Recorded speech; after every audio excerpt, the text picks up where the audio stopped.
Muy buenos días, bienvenidos. Vamos a comenzar a estudiar la hermosa palabra de nuestro Dios.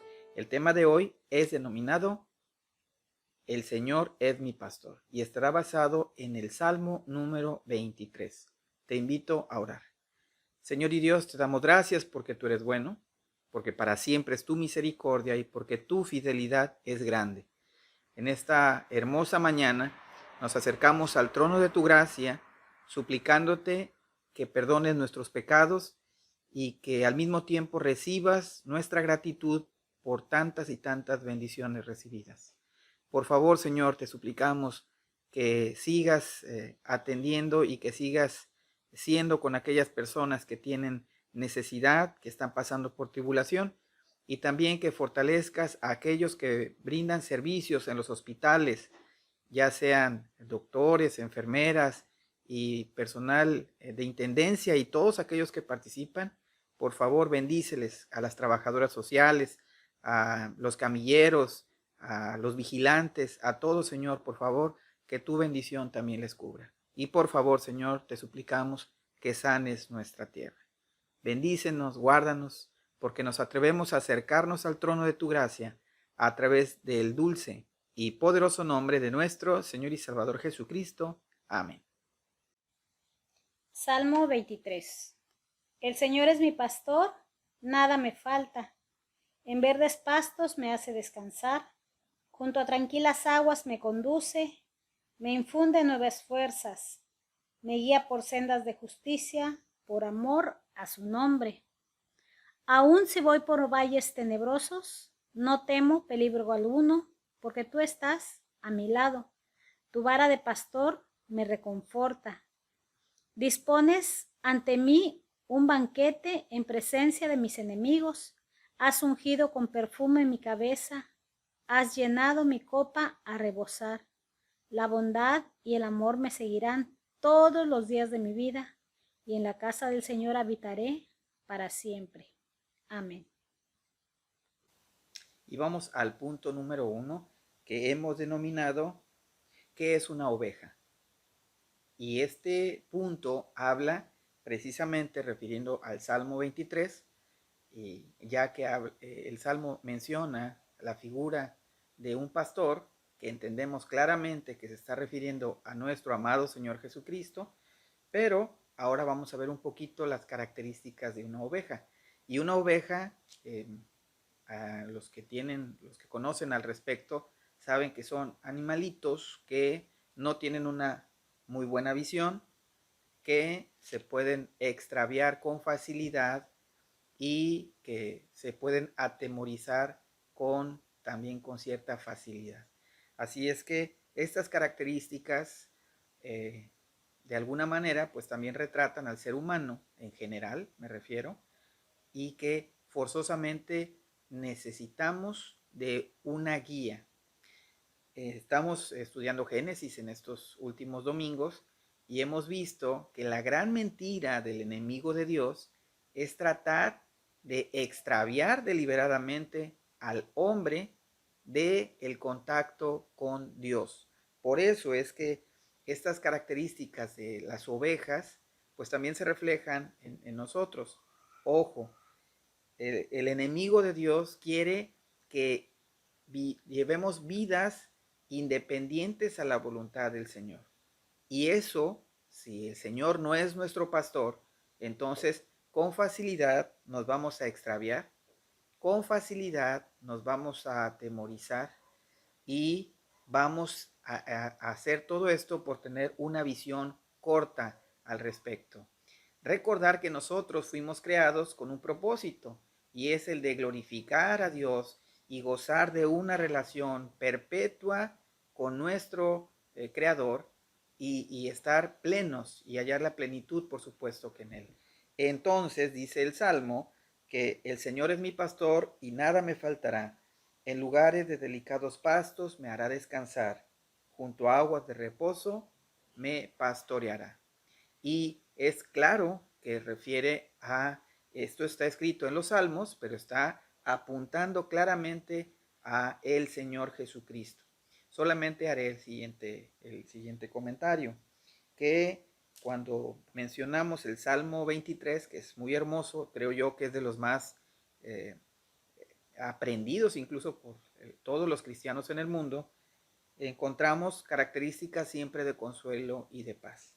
Pero si lo vemos completo, habla acerca de que para que este pastor atienda a estas ovejas, lo que está diciendo el Señor es que Él es nuestro pastor y que nos va a guiar, y además de esto, que nos va a confortar nuestra alma, y está mencionando con toda claridad que a pesar de que atravesemos por lugares tenebrosos o valle de muerte, pues no vamos a estar solos, porque Él va a estar siempre con nosotros. Esto es algo muy importante. Y finalmente, bueno, aderezas mesa delante de mí en presencia de mis angustiadores. Y dice al final, ciertamente el bien y la misericordia me seguirán todos los días de mi vida, y en la casa del Señor moraré por largos días. Es decir, que esto es algo que nos da paz y nos da tranquilidad en momentos de prueba y de tribulación. Pero algo fundamental en medio de este salmo es que apunta a Jesucristo, pero todo lo que como ovejas nosotros necesitamos de nuestro pastor, al verdadero pastor, al pastor de pastores, a nuestro Señor Jesucristo, tuvo que pagar en la cruz del Calvario, precisamente porque para que a nosotros no nos faltara nada, a Él en la cruz le faltó todo. Precisamente también para que fuera confortada nuestra alma hoy a través de nuestro pastor, nuestro amado Señor Jesucristo en la cruz del Calvario no fue confortado, sino que ahí, en esa cruz del Calvario, llevó a cuestas el pecado de todos nosotros. Y podemos desglosar todo el Salmo 23 y vamos a ver que todo lo que a nosotros nos consuela y todo lo que a nosotros nos reconforta fue exactamente lo mismo que de lo que el Señor en la cruz del Calvario, cumpliendo su objetivo de redención, fue como Jesucristo lo padeció todo para que hoy nosotros lo tengamos todo. Fíjate, y concluyo esta parte respecto al punto número 1. El Señor es mi pastor y nada me faltará. También significa que este punto, en nada me faltará, quiere decir que en la vida cristiana no nos van a faltar momentos de gozo y de júbilo y de alegría y de felicidad, pero significa que también podemos atravesar por situaciones de dolor, de tristeza, pero no lo hacemos solos, porque en medio de todo esto, nuestro Señor siempre está con nosotros. Y vamos al punto número 2, que hemos denominado ¿qué es un pastor? Bueno, el pastor tiene las siguientes características. El pastor precisamente complementa las necesidades o las deficiencias que tiene, en este caso, el rebaño de ovejas. Es decir, que el pastor da dirección, el pastor evita que se pierdan, y el pastor está al pendiente del bienestar de su rebaño. Bueno, la Biblia, por supuesto, que toma como ejemplo estas figuras, y hablamos entonces a lo largo de la Biblia, menciona que el Señor Jesucristo pues es el buen pastor. El Señor Jesucristo también están los siguientes ejemplos, que es la puerta estrecha que menciona en Mateo capítulos 7 y 8, y menciona específicamente que ancha y espaciosas son las puertas o los caminos que llevan a la perdición, pero angosta, estrecha es la puerta que lleva a la salvación. El propio Señor Jesucristo menciona y Él dice ser la puerta, la puerta estrecha, el camino angosto. Entonces, todos necesitamos de una guía, todos necesitamos de un pastor. Pero otra vez el trabajo del enemigo de Dios trata de engañar y mostrar a pastores falsos, es decir, guías que tratan de autocentrar al ser humano en su propio esfuerzo y no en la gloria de Dios mismo. Me explico. Recordar que nosotros, como lo hemos ido estudiando en Génesis, somos creación de Dios. Dios es el soberano. Dios nos creó con un propósito. ¿Y cuál es el propósito por el cual fuimos creados?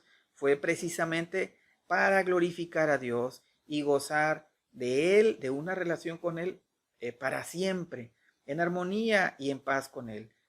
El trabajo del enemigo de Dios es distraernos. Lo vimos en Génesis cuando tratan de construir el humano, la humanidad de construir una torre que llegara al cielo, pero hacerlo por sus propios medios, por sus propios métodos. A ver si lo podemos entender así. Si nosotros fuéramos unas ovejas que tratamos de independizarnos del pastor, lo que va a venir en consecuencia es que nos vamos a perder, que vamos a vivir con temor, porque nuestra visión, repetimos, es muy corta. Por eso tenemos que reconocer la necesidad, pero del buen pastor. Este buen pastor es aquel que precisamente da su vida para rescatar a estas ovejas. Cuando hay un ejemplo muy gráfico, ¿no? Y dice que cuando a alguien es un asalariado y simplemente le pagas porque haga un trabajo, pues al ver el peligro y todo, él huye porque realmente dice, ni siquiera es mío. Pero el Señor Jesucristo es el buen pastor y Él va y da su vida para rescatar a sus ovejas. Es algo maravilloso. La obra redentora de Cristo Jesús tiene un alcance infinito en amor y en misericordia, en restauración. Y de eso se trata. Por eso yo te invito que la próxima vez que busques la guía en cualquier momento y en cualquier situación, pues sea la del Señor Jesucristo. Porque lo primero que hará es salvarte y lo hará a través de su obra redentora en la cruz del Calvario. Dios te bendiga. Y vamos al punto número 3, que es denominado ¿quién es el buen pastor para ti? Este punto habla y está basado en el Evangelio de nuestro Señor Jesucristo, según San Juan, capítulo 10, de los versículos 11 en adelante. Y esa es la cita que menciona. Y el propio Señor Jesucristo dice, yo soy el buen pastor, así tal cual. Y dice que el buen pastor su vida da por las ovejas. Este que es el buen pastor, nuestro guía, nosotros podemos haber escuchado de Jesucristo y podemos creer que vino, que hizo una obra y que fue alguien bueno. Pero tomarlo como nuestro pastor, por eso es la pregunta, ¿quién es el pastor, pero para ti y para mí? Podemos estar siguiendo otras guías, podemos equivocadamente querer estar construyendo por nuestro propio criterio y descifrando lo que está sucediendo en nuestra vida. El buen pastor lo que nos está diciendo aquí, que es Él, y es Él el que da su vida para rescatarnos a nosotros que somos sus ovejas. Él es Jesucristo. Y para decirlo muy sencillo, cualquier otra guía que no sea nuestro Señor Jesucristo es, pues, es enemigo realmente de las ovejas, busca el daño. Aparentemente todo suena o mucho suena muy bien, pero cuando no es el Señor Jesucristo nuestra guía, entonces seguramente que vamos a sufrir las consecuencias, esto es total, y a mí el concepto básico de este ejercicio de estudiar la palabra con respecto a que el Señor es mi pastor, que es como se ha denominado este tema, es porque si el Señor no es mi pastor, si el Señor Jesucristo no es mi pastor, entonces estamos perdidos. ¿Pero perdidos de qué? Hay que decirlo con todas sus letras. Hay una eternidad horrible fuera del propósito del cual Dios ya tiene planeado mediante la redención de Jesucristo. Es decir, la salvación que es en Cristo Jesús es para una salvación eterna. La salvación que es en Jesucristo nos ayuda a poder sobrellevar las situaciones por las que atravesamos a lo largo de nuestra vida. Es por eso que solamente en Cristo hay salvación, porque hay un solo nombre dado a nosotros, que es Jesucristo, para poder ser salvos por gracia, por medio de la fe. No es por obras, para que ninguno de nosotros nos gloriemos, sino que es solo a través de la obra redentora de Jesucristo. El Señor es amoroso, es misericordioso, pero también es justo. El Señor pues no tolera el pecado, y la única manera de nosotros poder alcanzar la justificación es solo a través de Cristo Jesús. Yo te invito para que aún en medio de la tribulación y aún en medio del dolor podamos asomarnos y tratar de comprender y de deleitarnos en recordar que tenemos un Dios, que todas las cosas que suceden tienen un propósito, y para ti y para mí, que hemos puesto a Jesucristo como nuestro Señor, dice el Señor que todas las cosas nos van a ayudar para bien, porque Él es el que nos está guiando y porque Él es el que nos está protegiendo en todo momento. Es tan hermoso reconocer que existe un solo Dios, y ese no somos nosotros. Nosotros somos creación, y que nosotros, fuera de Él, nada podemos hacer. Pero en Él, dice la Escritura, que nosotros, como bien Pablo lo decía, somos más que vencedores en Cristo Jesús. Es decir, podemos tener cosas o nos pueden faltar algunas cosas, pero a pesar de todo esto, por la gracia redentora de Cristo, todo lo podemos, en circunstancias de alegría y de euforia, pero también en circunstancias de dolor y de dificultad. Pedimos a nuestro Dios que traiga restauración y paz para todos nuestros amigos, familiares y conocidos que han tenido momentos de prueba y de lucha, sobre todo en este tiempo tan difícil. Y rogamos a nuestro Dios que su amor y misericordia dé paz en medio del dolor a todos aquellos que han tenido la pérdida de algún ser querido. Y recordar que la fe cristiana nos dice que, como leímos al principio en el Salmo 23, que aunque esté atravesando por valle de sombra de muerte, no hemos de tener temor, porque sabemos que Él está con nosotros. Y finalmente que vamos a llegar a lugares de delicados pastos eternamente, y esa es la fe cristiana. En Jesucristo hay salvación, en Jesucristo hay redención, y en Jesucristo hay la paz que solamente el propio Señor puede dar. Dios te bendiga.